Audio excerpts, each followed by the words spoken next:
नमस्ते।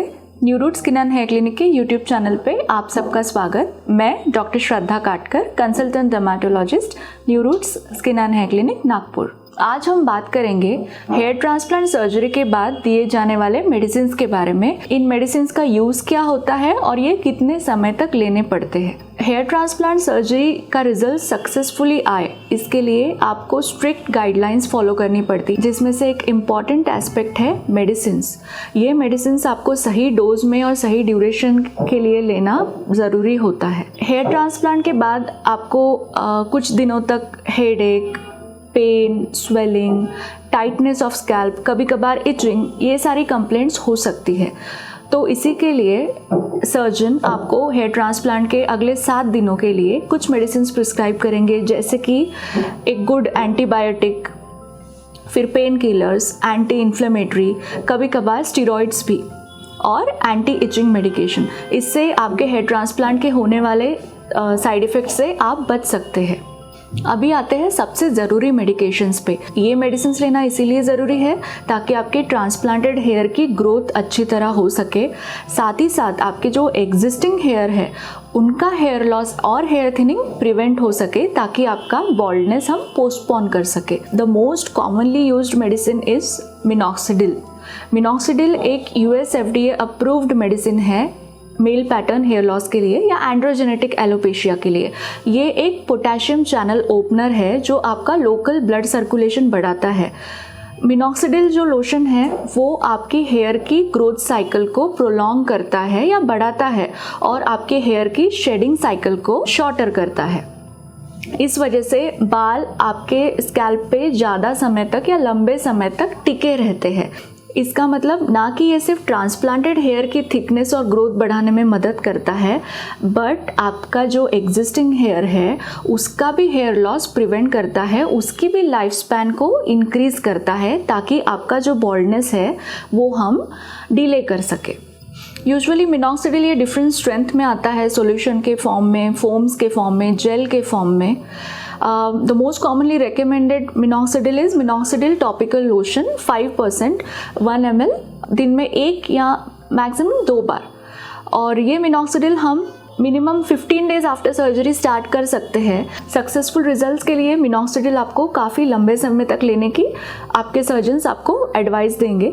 मिनिमम 1 साल तक अगर हम ये हेयर ट्रांसप्लांट के बाद कंटिन्यू करें तो आपके रिजल्ट्स जो होते हैं वो काफ़ी हद तक इम्प्रूव होते जाते हैं over the period of 1 year. अब आते हैं दूसरे मोस्ट इम्पॉर्टेंटली प्रिस्क्राइब ड्रग पे, जो कि है फिनास्टेराइड। फिनास्टेराइड एक DHT ब्लॉकर है। DHT हार्मोन की लेवल अगर आपके स्कैल्प में बढ़ जाए तो वो आपके हेयर रूट्स को अटैक करने लगता है, हेयर फॉलिकल्स के साइज को श्रिंक करने लगता है, और आपके बाल धीरे धीरे थिन होने लगते हैं। तो फिनास्टेराइड इसी DHT हार्मोन की एक्शन है उसको रिवर्स कर देता है। इसका मतलब ये आपके हेयर थिकनिंग में हेल्प करता है, साथ ही साथ ये आपके एग्जिस्टिंग हेयर को भी स्ट्रेंथन करता है और उसकी डेथ को प्रिवेंट करता है। ये फिनास्टेराइड आपके डॉक्टर्स कम से कम आपको 1 साल के लिए प्रिस्क्राइब कर सकते हैं। ये फिनास्टेराइड का जो डोज है और ड्यूरेशन ऑफ ट्रीटमेंट है ये लार्जली डिपेंड करता है टाइप ऑफ पेशेंट पे और उनके एज पे। यंगर पेशेंट्स जो होते हैं उनमें हार्मोनल लेवल काफ़ी ज़्यादा होता है, इसीलिए उनमें high doses of DHT blockers recommended है और काफ़ी लंबे समय तक उनको ये लेना पड़ सकता है। हाउएवर 40s के बाद धीरे धीरे हमारे बॉडी की DHT लेवल डिक्लाइन होने लगती है, कम होने लगती है।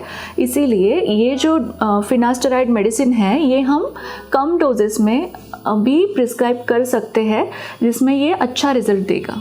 इनफैक्ट आप DHT ब्लॉकर्स अपने डाइट के स्वरूप में भी ले सकते हैं, जैसे कि almonds, walnuts, berries, pumpkin seeds और टोमेटोज। मिनॉक्सिडिल और फिनास्टेराइड ये मेडिसिन एब्सोल्युटली सेफ़ है और काफ़ीतर लोगों में इसके कोई साइड इफ़ेक्ट्स नहीं होते हैं।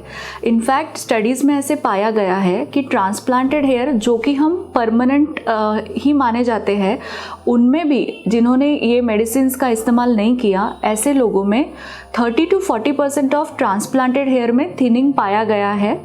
लेकिन जिन्होंने ये मेडिसिन लाइफ लॉन्ग तक कंटिन्यू किया है उनके हेयर ट्रांसप्लांट के रिजल्ट्स भी परमानेंट रहे हैं। साथ ही साथ ये दोनों मेडिसिन आपके एग्जिस्टिंग हेयर की थिनिंग रोकने में भी हेल्प करते हैं और आपके ग्रेड ऑफ बॉल्डनेस को प्रोग्रेस होने से बचाते हैं। इसके साथ ही डॉक्टर्स आपको कुछ हेयर सप्लीमेंट्स प्रिस्क्राइब करेंगे जो आपकी न्यू हेयर ग्रोथ को प्रमोट करेगा, जिसमें से कॉमनली प्रिस्क्राइब मेडिसिन है बायोटिन। ये बायोटिन सप्लीमेंट्स आपको मिनिमम 6 मंथ्स के लिए लेने होते हैं पोस्ट सर्जरी। इससे आपके जो ट्रांसप्लांटेड हेयर है वो क्विकली ग्रो करते हैं।